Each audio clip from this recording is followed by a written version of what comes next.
ఆడవాళ్ళకు మా అన్యాయం చేస్తుంటే అసలు ఏం చేస్తున్నారు ఈ హిందూ సంఘాలు ఎక్కడున్నాయి నాకు అర్థం కావట్లేదు. సో దానికి ముందు అసలు ఈ రాధే అనే ఆమెతోటి అసలు ఏం మాట్లాడాడో ఒకసారి మీరు వినండి, ఆడియో వినిపిస్తా.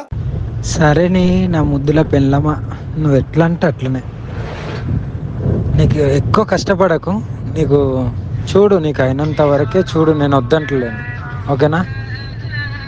అరే మాదేవ్, నేను మాట్లాడతాను, సాయంత్రం మాట్లాడతాను. నేను నిన్ను చాలా మిస్ అవుతున్నా రాధి, చాలా మిస్ అవుతున్నా, చాలా గుర్తుకొస్తున్నా. బట్ ఏం చేస్తాం, కానీ నేను వచ్చుడితోనే అయితే నీకైతే తాళి కడతాను Radhi. Love you, miss you, love you. నాతో నవ్వట్లేదమ్మా, చాలా పెయిన్గా ఉంది హార్ట్లో. నీకైతే ఎప్పుడు నేను ఈ ప్రేమనైతే నీ నుండి మన ఇద్దరం జీవితాంతం ఇలా కలిసిమెలిసి ఒకటే ఇంట్లో ఉండాలని నా కోరిక. ఆ కోరికను నువ్వు ఎంత దూరం తీసుకెళ్తావు అనేది your decision. But for ever never నువ్వు ఎప్పుడు నాకు డిఫరెంట్, ఇంకా అది నువ్వు వేరు, ఇంకా అందరు వేరు, నా బెస్ట్ వేరు, నువ్వు వేరు, అంతే. నీ లెవర్ వేరు, ఇంక అంతే. నీకు తాళి కట్టిన తర్వాత నీకే అర్థమవుతుంది నా ప్రేమ.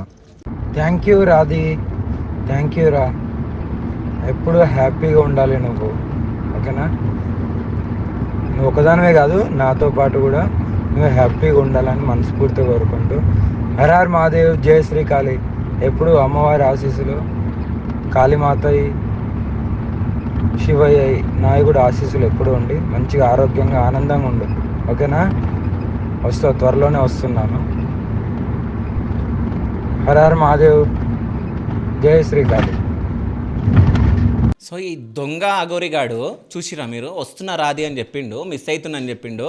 ఈడ మన దేవుళ్ళ పెళ్ళి ఎత్తుకున్నాడు, చూసిరా మీరు. హరహర మహాదేవ్ అంట, అంటే శివుణ్ణి, కాళీమాత ఆశీస్సులు ఉండాలంట. హరహర మహాదేవ్ వాళ్ళతో పాటు నా ఆశీస్సులు ఉండాలంట. సో ఆయన దేవునిలాగా ఈయన ఫీల్ అయిపోతుండే ఈయన మొహానికి. ఈయన్ని పంగ పట్టుకొని పంగ వలదెంగితే అప్పుడు సక్క అవుతారు ఆయన.